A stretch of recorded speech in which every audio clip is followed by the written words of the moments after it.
Now, you're very welcome back. On average, us Irish are set to consume, now wait for this, a whopping 13 eggs each this Easter, which means lots and lots of chocolate and, of course, lots and lots of packaging too. Whilst 41% of people admit that they actually are unsure of what they can go into their recycling bins. This morning, Laura Sherry has joined us from Repak to demonstrate how to correctly dispose of all the packaging for all those Easter eggs. Laura, cannot get over the research that Repak have done here and found out exactly how many Easter eggs we're consuming and how much packaging we're generating this time of year. Yeah, Tommy, we're expected to, by 25% of us will buy over 8 eggs or more this Easter, so it's a lot of packaging. We're set to consume over 20,000 tonnes over the Easter holidays, a 7% increase on last year. So it's going up? It is going up, yeah. It's just in Tommy's household now, you know. Well, that's true. It's true, yeah. No, it's unbelievable. I mean, obviously, we're talking about bottles, we're talking about packaging for cakes, crisps. I mean, the list is endless. Newspapers, because everyone's relaxing, probably eating and consuming as they're watching us. Yeah, exactly, yeah. And Easter Sunday is obviously a big day for lunches in the house. So I'd say a big shop would have been done over the weekend.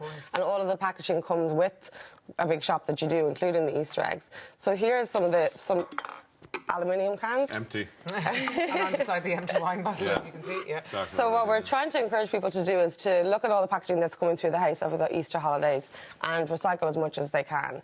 What are the do's then? What should we do? Because, I mean, this is going to happen to all of us. When I go home today now, I'm going to be troughing into certain things. Where do I put all my packaging? So most households have a recycling bin outside their house. So all of the packaging, as long as it's clean and it's dry, can go into the recycling bin. Contamination is actually a big problem. It's up to 40% in some urban areas. Just explain what contamination is, Laura.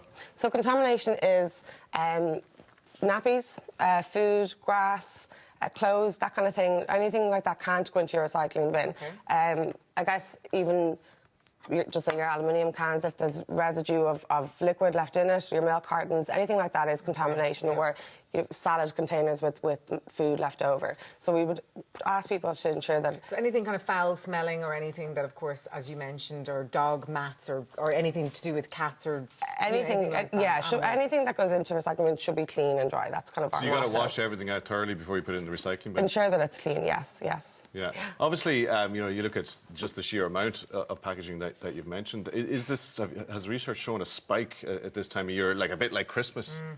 It does increase. As I said, it's gone up by 7%. We're expected to generate over 20,000 tonnes, which is a 7% increase on last year. So packaging is definitely rising, but also contamination is rising as well. So we're really asking the kind of public to really ensure that what's going into the recycling bin is Now, you clean. have some tips for Irish households on how to be a good egg. Easter, Laura. I believe the first one, logically, only put recyclable items into the recycling bin. People kind of tend. What are the things that people tend to put into recycling bins that don't belong there? So food, nappies, grass, clothes, things like that. Electrical items as well, that shouldn't go into your recycling bin. Electrical items? So you bring them to your recycling centre. Really? Come on, Lisa. So all your cardboard, your plastic, your glass goes to your bottle bank. Yeah, I do that. But as you can see, there's a lot of packaging that surrounds all the Easter eggs for over Easter. I mean, in terms of squashing them down, does that help just to kind of obviously save room? Yes, definitely. So fold all of the cardboard and squash it down as much as you can when you're putting it into the bin. And the foil on the eggs themselves, people tend to kind of scrunch that up in a ball and throw it in. Is that a no-no?